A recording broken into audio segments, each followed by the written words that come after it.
एक झारखंडी को ये तय करना होगा, एक ऐसा उलगुलान इस राज्य में आएगा, एक तरफ दामोदर नदी और दूसरी तरफ लहू बहेगा, और दामोदर नदी की तुलना में वो लहू की मात्रा ज्यादा होगी।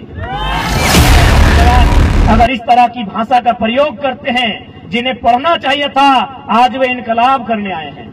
ये गांधी मैदान जो शांति प्रेम का संदेश देता है, जो युवाओं को प्रेम करने के लिए आकर्षित करता है, वो प्रेम करके छोड़ के इनकलाब कर रहे हैं। यानी स्पष्ट है ये राजभोग।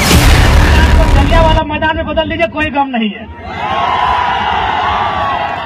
लेकिन आप भी थोड़ा सच्चाई को जान लीजिए कि भारत में जो पुलिसिया व्यवस्था है वो क्यों आई है, कब आई है।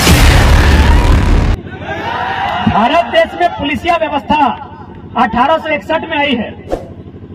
सबसे पहले 1860 में कानून बना इंडियन पेनल कोड, जो बड़ा बाबू के टेबल में किताब है उसका नाम है इंडियन पेनल कोड। उसे हिंदी में कहेंगे भारतीय दंड संहिता, उर्दू में कहेंगे ताजीरात हिंद, और अंग्रेजी में कहेंगे इंडियन पेनल कोड। यह 1860 में आया है। उसके एक साल बाद और एक कानून आया, अंग्रेज लेके आए। उस कानून का नाम था Indian police act. Indian police act का मतलब था, अंग्रेजों ने टीम बैठाई और अपनी टीम से कहा कि बार बार इंडियन लोग विरोध कर रहे हैं, इनके विरोध को कंट्रोल कैसे किया जाए।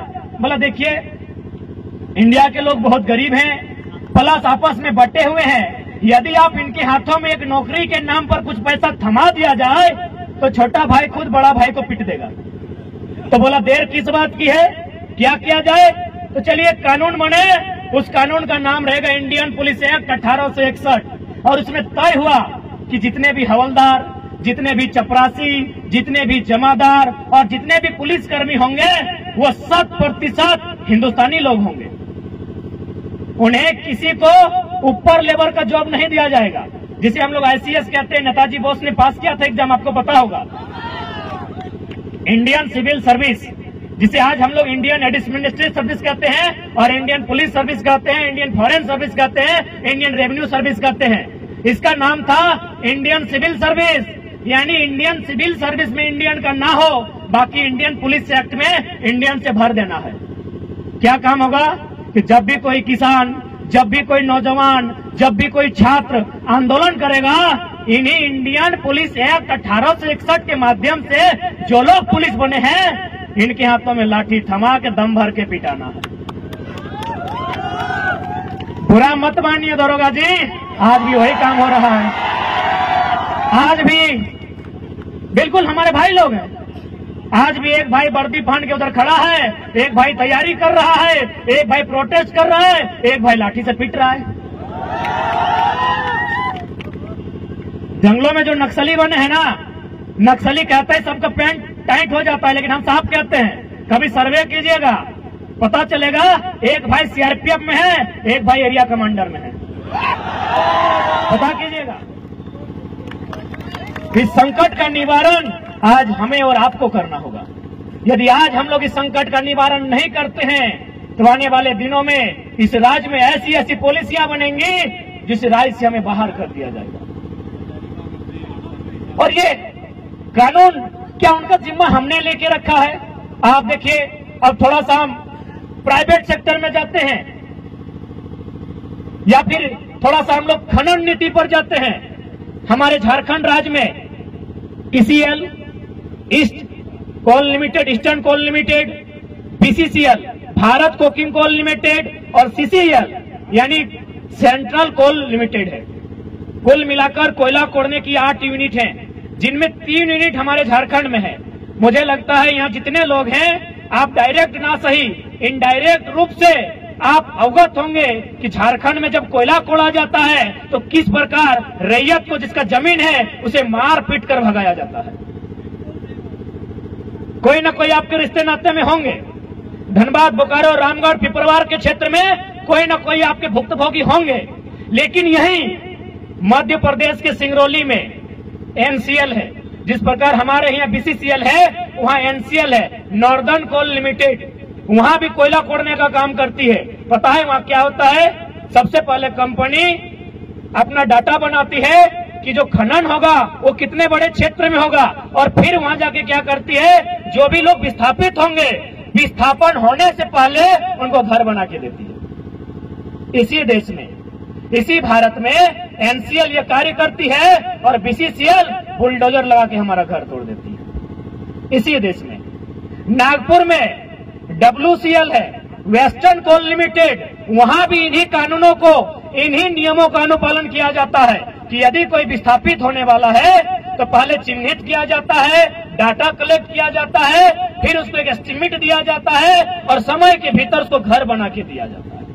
लेकिन आइए झारखंड चले जाइए, दामोदर नदी के किनारे किनारे जहां जहां कोयला खदान है, 1951 में, कहीं 1962 में, कहीं 1972 में जमीन लिया गया है, आज भी लोग धक्का खा रहा है, आज भी लोग कोर्ट का चक्कर काट रहा है। क्या भाई इतना अन्याय कहीं हुआ होगा? आप पढ़ने वाले छात्र एक बार सोच के देखिए, पूरे भारतवर्ष में क्या इतना अन्याय, जो अन्याय आज झारखंड के साथ हो रहा है, कहीं हुआ होगा? इसी देश में नर्मदा कोल लिमिटेड, वो भी सेम कानून, लेकिन सिर्फ झारखंड में कानून है कि इनका जमीन फ्री पॉकेट का है, मारना है, पीटना है, जबरन तंबू गाड़ देना है, जबरन कब्जा कर लेना है और इन्हें जमीन से नेस्ता नाबूद कर देना है। तो इसलिए आज झारखंड के प्रत्येक नौजवान को यही कहेंगे कि एक बार मांग के देखिए, अगर मांग के मिलता है तो ठीक है, एक बार 24 में बदलाव करके देखिए, बदलाव होता है तो ठीक है, नहीं तो साफ कहा गया है, मरता क्या नहीं करता है। क्या करेंगे उस जिंदगी का जहां हमारा घर परिवार नहीं होगा, जहां हमारे खेत खलिहान नहीं होंगे, जहां हमारे बच्चों का भविष्य नहीं होगा? क्या करेंगे उस जिंदगी का? तो समय को तय करना होगा। एक ऐसा उलगुलान इस राज्य में आएगा, एक तरफ दामोदर नदी और दूसरी तरफ लहू बहेगा, और दामोदर नदी की तुलना में वो लहू की मात्रा ज्यादा होगी। हमें शौक नहीं लगा है, हम भी चाहते हैं शांत रहें, हम भी चाहते हैं खेले कूदे, हम भी चाहते हैं श्रृंगार रस की कविताएं लिखी जाए, अंगार रस की कविताएं लिखने के लिए आप बाध्य कर रहे हैं। सत्ता में बैठी सरकार बाध्य कर रही है, सरकार के जो पार्ट से कार्यपालिका, जो डीसी महोदय हैं, एसडीओ हैं, थाना प्रभारी हैं, ये लोग बाध्य कर रहे हैं। और इस आंदोलन में मैं चाहूंगा कि पत्रकारिता के साथ साथ कार्यपालिका भी अपना योगदान दे। कम से कम जो लोग 3rd और 4th ग्रेड की नौकरियां कर रहे हैं, जो लोग इसी हजारीबाग के किसी कमरे से तैयारी करके नौकरियां लिए हैं, आपको समर्थन करना होगा, और नहीं तो फिर आने वाला भविष्य, आप किसी प्रकार सेलेक्ट हो गए हैं, अगर नीति नहीं बन पाती है, याद रखिएगा, एक टीचर गारंटी नहीं ले सकता है कि उसका बेटा भी टीचर बनेगा, एक वीडियो गारंटी नहीं ले सकता है उसका बेटा वीडियो बनेगा। तो फिर दरोगा साहब काहे आप रात भर से परेशान कर रहे हैं? क्या आपका बेटा दरोगा बनेगा? गारंटी लेते हैं? अरे आप ईमानदारी से कहें तो आप अपनी ड्यूटी के लिए लड़ रहे हैं, बाकी अगर आपका बेटा का भविष्य कहा जाए ना, उसके लिए हम लोग लड़ रहे हैं। बताइए, आप दरोगा जी का बेटा दरोगा बनेगा? तो काहे डिस्टर्ब कर रहे हैं? गांधी के देश में, गांधी के मैदान में आप आंदोलन करने से रोक रहे हैं, काहे डिस्टर्ब कर रहे हैं? काहे डिस्टर्ब कर रहे हैं बताइए? चलिए, अच्छा लगा, ये डर अच्छा लगा कि सभा हजारीबाग में है और प्रशासन घर में जाके हमारे दोस्तों को धमका रही है। अच्छा लगा, गब्बर खुश हुआ।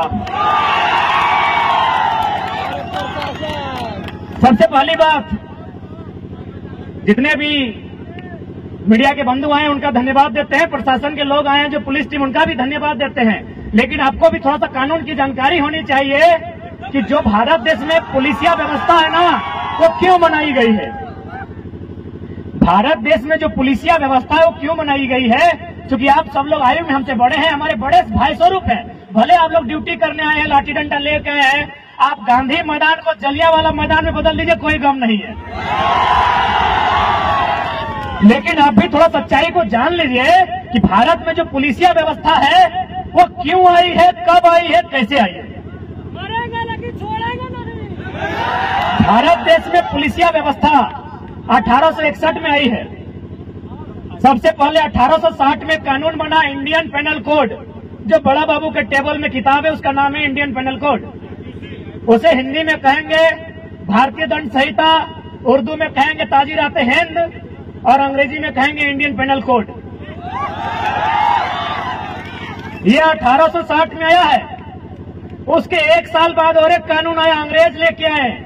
उस कानून का नाम था Indian police act. Indian police act का मतलब था अंग्रेजों ने टीम बैठाई और अपनी टीम से कहा कि बार बार इंडियन लोग विरोध कर रहे हैं, इनके विरोध को कंट्रोल कैसे किया जाए। मतलब देखिए, इंडिया के लोग बहुत गरीब हैं, प्लस आपस में बटे हुए हैं। यदि आप इनके हाथों में एक नौकरी के नाम पर कुछ पैसा थमा दिया जाए तो छोटा भाई खुद बड़ा भाई को पीट देगा। तो बोला देर किस बात की है, क्या किया जाए। तो चलिए कानून बने, उस कानून का नाम रहेगा इंडियन पुलिस एक्ट 1861। और उसमें तय हुआ कि जितने भी हवलदार, जितने भी चपरासी, जितने भी जमादार और जितने भी पुलिसकर्मी होंगे वो 100% हिंदुस्तानी लोग होंगे। उन्हें किसी को ऊपर लेवल का जॉब नहीं दिया जाएगा, जिसे हम लोग ICS कहते हैं। नेताजी बोस ने पास किया था एग्जाम, आपको पता होगा।